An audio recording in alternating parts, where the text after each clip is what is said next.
Ashok खरातचं connection ठाण्यात सुद्धा असल्याची माहिती समोर आली आहे। ठाण्यातील एक माजी अधिकारी अशोक खरातच्या संपर्कात होता। महेश आहेर नावाचा हा वादग्रस्त अधिकारी अशोक खरातच्या संपर्कात होता असं कळतं। महेश आहेर हा अशोक खरातचा निस्सीम भक्त होता आणि त्यानं एका महिलेला खरातच्या नाशिक इथल्या ओकस कार्यालयात नेलं होतं। त्याचबरोबर तिच्या इच्छेच्या विरोधात या महिलेला खडा घालायला देण्यात आला होता, तसंच जादूटोणाही केल्याचा आरोप आहे। या प्रकरणी आता कासारवडवली इथे गुन्हा दाखल करण्यात आला आहे। तिकडे ईडीकडून अशोक खरातची मालमत्ता जप्त करण्याची कारवाई सुरू झाल्याची माहिती सूत्रांनी दिली आहे। आता ईडी अशोक खरातचा ताबा घेण्याची शक्यता आहे। ईडीनं काही दिवसांपूर्वी नाशिक, नगर, पुणे या ठिकाणी धाडसत्र राबवून विविध प्रकारची कागदपत्र ताब्यात घेतली होती। अशोक खरातचा ताबा घेण्यासाठी ईडी न्यायालयात अर्ज दाखल करणार असल्याची सुद्धा माहिती आहे।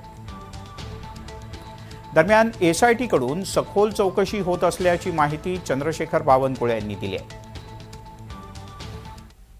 मी तेच सांगतोय की एसआयटी पूर्णपणे यामध्ये सर्वच बाजूने लक्ष घालत आहे। आर्थिक परिस्थिती आर्थिकवर लक्ष घालत आहे, त्या ठिकाणी बाकी त्यांनी केलेल्या कुकृत्यावर लक्ष घालत आहेत।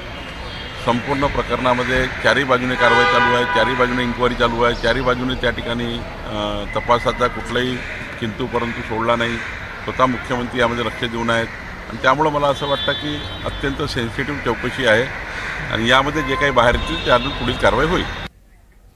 तिकडे खरातवर आणखीन एक गुन्हा दाखल करण्यात आलाय।